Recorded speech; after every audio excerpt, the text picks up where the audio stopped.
নমস্কাৰ বন্ধুসকল, আজি এটা সৰু ভিডিঅ' লৈ আছোঁ আপোনালোকৰ মাজলৈ। যিহেতু আমি যেতিয়া ৱাৰিং কৰোঁ গাড়ীত, কেতিয়াবা কি হয়, কিছুমান লোকে মানে আমি হ'লেও কেতিয়াবা এনে ৱায়াৰটো যেনেকৈ ব্লেক টেপ নমাওঁ চাওক দেখা যায়, কিন্তু এইখিনি ইয়াত ব্লেক টেপ মৰা নাই। এইটো যে মেইন লাইন, এইটো আৰ্থিং লাইন, মেইন লাইনত ব্লেক টেপ মাৰিছে, কিন্তু আৰ্থিং লাইনত ব্লেক টেপ মৰা নাই। ইয়াৰ কাৰণে এটা ফিউজ থাকে, এইটো চাইলেণ্ট হয়, ফিউজটো গুচি গ'ল, এইটো ফিউজটো গুচি গ'ল দেখিছেনে। এতিয়া আমি কি কৰিম, এনেকুৱা এটা বস্তু মাৰ্কেটত আহিছে, ইয়াৰ দাম কম কিন্তু ইয়াৰ কাম বহুত। এতিয়া দেখিছেনে, এইটো আমি ভৰাই ল'ম আৰু তাৰপৰা ক্লিপ কৰি দিম আৰু তাত ব্লেক টেপ নামাৰি ল'ম। দেখা দিছোঁ আৰু বন্ধুসকল, এইটো এনেকৈ আমি ইয়াত ভৰাই ল'ম ধুনীয়াকৈ, দেখিছে।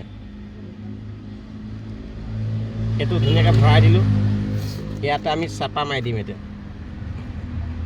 এইটো চাপা মাৰি লকখন লেখা নাহে আৰু কামটোও ভাল হ'ল, কোনো প্ৰব্লেম নাই। এইটো ভৰাই দিলোঁ আৰু এই ক্লিপ এইটো চাপা মাৰি দিলোঁ। আৰু বন্ধুসকল চাই লওক কিমান ধুনীয়াকৈ ক্লিপকেইটা কৰি দিলোঁ। এতিয়া ব্লেক টেপ নামাৰিলেও হ'ব।